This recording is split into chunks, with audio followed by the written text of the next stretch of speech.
Hi everyone, I hope you guys are all having a great day. Today I'm going to do a spoiler-free book review of Daphne du Maurier's Rebecca. This is the first book that I read from my random number generator TBR, and I'm pretty glad this is the one that the random number generator spit out for me because I really enjoyed it and I had been hoping to read it for a while.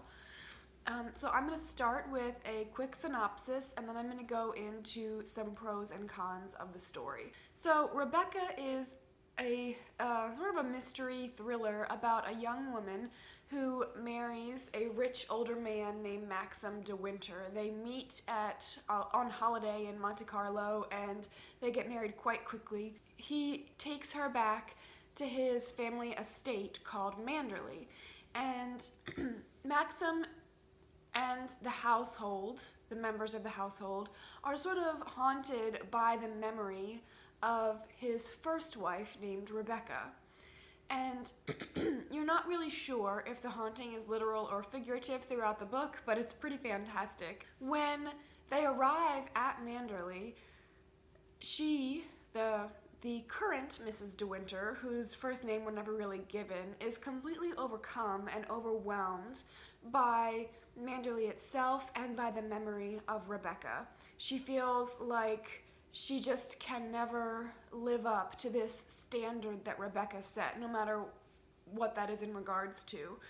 And throughout the story, we learn much more about Rebecca. Bits and pieces of her personality are revealed to the point where she becomes a main character in the story, even though she's already dead. While we get this fuller and fuller image of Rebecca, the current Mrs. de Winter sort of becomes smaller and smaller. She becomes more timid, more shy, and her personality is sort of buried and overcome by this memory of Rebecca, until she finally breaks at the turning point where the action finally begins to happen in the story, and sort of all hell breaks loose for the family, basically.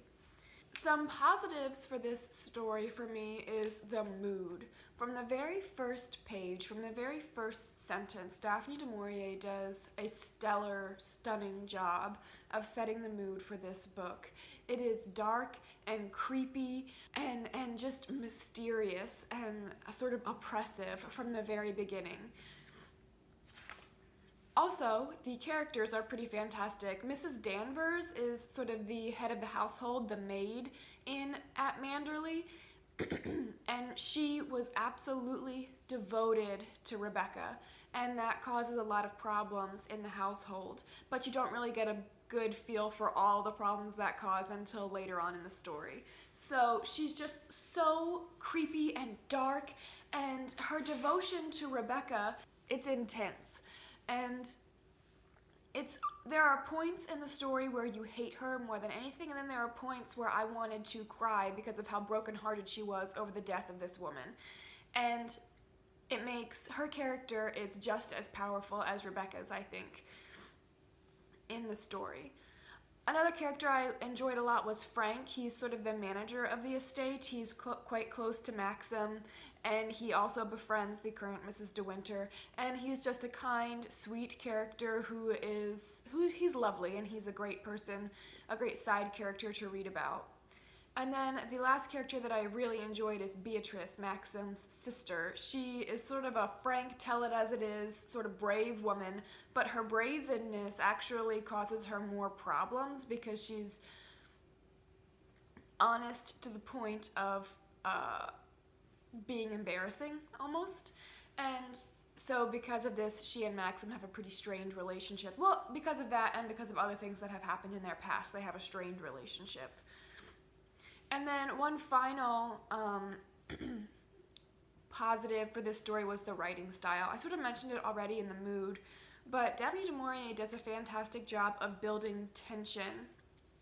And the way that she describes Manderley and the environment at Manderley is just perfect. It is so spot on. She uses everything in Manderley to sort of build the tension in this story. From the flowers to the sea to the weather to the windows, it's all worked in and connects perfectly to help develop the flow of this story. It's also sort of a really interesting mix of ghost story and mystery. You don't really, or this is how I feel that even at the end, you're not entirely certain whether this is a real haunting or just sort of a figurative haunting. And then finally, regarding the writing style, this was a first-person narrative from the perspective of the current Mrs. De Winter, whose name is not even given, and her meekness, her perspective in this, her confusion about the situation that she's been put into. She's come to this estate, and she's never been in this role before. She's quite shy, actually overwhelmingly shy. It's a little bit frustrating at times. But the first person narrative really adds to the drama of the story because you're only getting her perspective and opinions and thoughts on what's happening. So the twist works really well. Whereas I think if another writer were handling it from a different writing perspective, the twist might not have worked very well. As for some cons, I personally thought that the story dragged a little bit in the beginning. I didn't really care for some of the parts where the sort of love story begins in Monte Carlo. I thought that was a little, some parts of it were boring. I also thought that some parts at the beginning of the story when they actually get to Manderley were boring as well. That's just my opinion. But once you get about halfway through, things really pick up and I didn't want to put the book down. Also, the main character bugged me, which of course she's supposed to, but this is why she bugged me. She is so meek, she is so shy, it almost pains me to read about her. And I can sort of see a lot of myself in her. I am also pretty shy and I have a difficult time in social situations, but she also does really weird things, like she hides behind doors instead of going into a room, and she's so frightfully afraid of Mrs. Danvers. And I get it, Mrs. Danvers is creepy, and part of that is the mystery of the story.